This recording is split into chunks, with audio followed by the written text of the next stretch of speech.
Dear Riot Games. For almost 10 years now I have been a loyal advocate, fan and player of your tilting game. Hard stuck very far down into the depths of low hell, trying my best both to climb and maintain my sanity as a human being in this psychological torture fest known as League of Legends solo queue. And it's no secret that there are problems that need to be addressed. First, you have the kid himself going full intervention voyboy on the somber staircase talking about these issues. You have Skewch Daddy with his fresh new yin yang hairdo laying out why your game's content is dying. And then we have this raging bald ass midget yelping all the time about how broken the game is. But in case you need more proof, and yet another famous YouTuber using his platform to whine about why he is hard stuck, here are a few other things that make people hate your game's solo queue.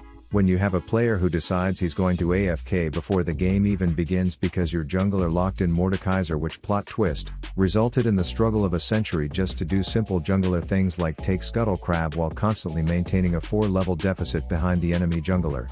Your top laner has stayed out of the drama, but unfortunately he has the intelligence of a burnt carrot and just cannot help himself from repetitively force-feeding free kills to the most 200 years of game design experience broken nonsense of a champion.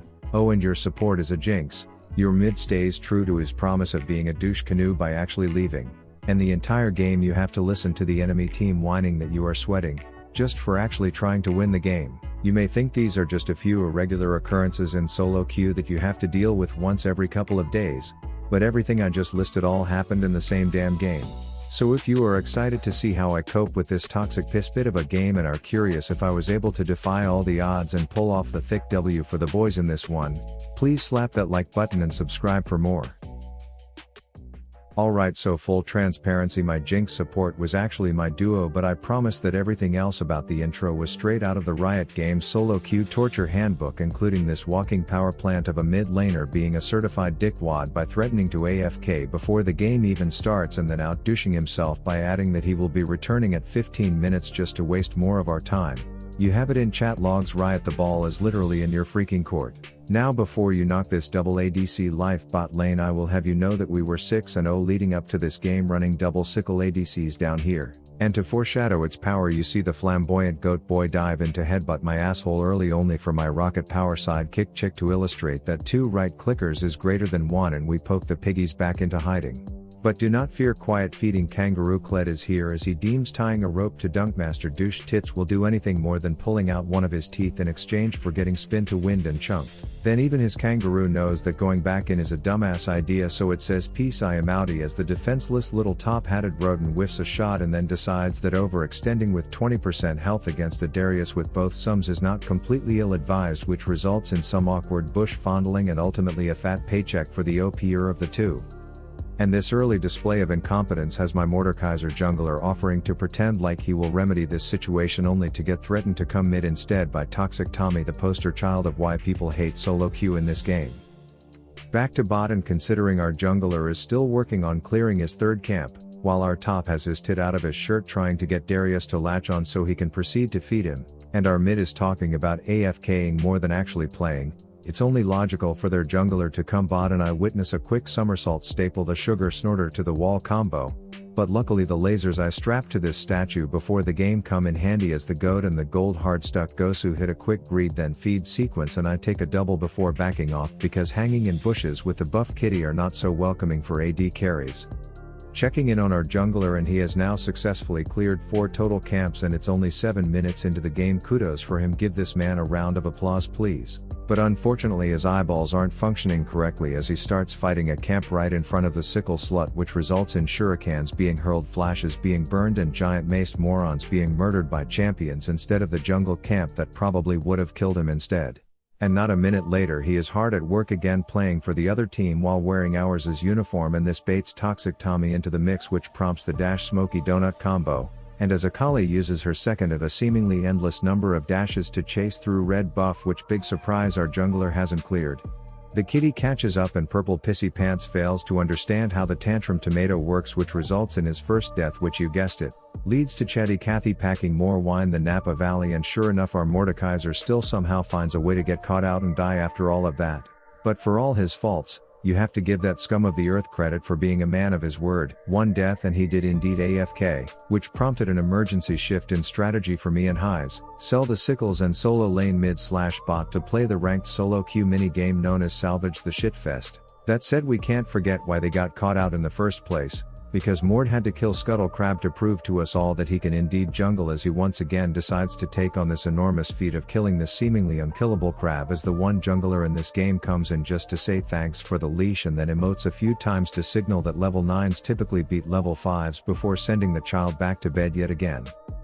A quick visit up top reveals that there is no better time to execute a solo tower dive than when you have 19 health, no minions and a seemingly non-existent amount of intelligence. But it's totally fine, I play ADC and solo queue all the time, so I am well aware of how to deal with a 2v1 in lane. But that wasn't enough for them, as Buff Kitty I guess decided the Kled and Mord were both worth less than a caster minion at this point, and my mid laner was, well, not available. Kidding, their jungler could apparently care less how much our top laner was worth, as you know how the saying goes, when life gives you lemons, you murder the clueless feeding kangaroo riding moron for the 4th straight time. And considering Toxic Tommy is happily sitting in base informing us of how he spends his time living in his mom's basement while simultaneously ruining the game for the rest of the team, you are probably thinking this will just go down as another loss into Riot's evidence bucket of reportable offenses that will never be reviewed. But you are wrong. After 14 minutes of our wieners being inverted on repeat, my duo catches the shitty kitty going a bit too ham, which secures him a shutdown and a shot of cocaine up his anus to chase down loincloth Laura, which leaves her alone and one shot to be kill stolen and cleaned up by a Xerath ult. A replay of this from the Toxicity POV reveals this griefing grape literally leaves base just to shoot one ult to steal the shutdown before proceeding to run straight back to fountain. And as if this game isn't already the epitome of solo queue, let's add the other team chirping at us for quote-unquote sweating on us when not 3 minutes before, the same titlicker was in my already 2v1 lane flashing under my tower to kill me. But anyway, it's starting to look like the kitty shit is about to get his way, as the only thing left to defend our nexus is this knight in dying armor. But while he is getting his asshole probed for the 14th time, me and Highs spawn and take out greedbag numero uno before he hits a long-range purple peen on the flaming goat, so I zoom way the hell out and count to 4 with nothing short of damn perfection to fend off the close call of them ending. It's also worth noting that Kled was also doing his very best during this entire encounter to defend our nexus as well.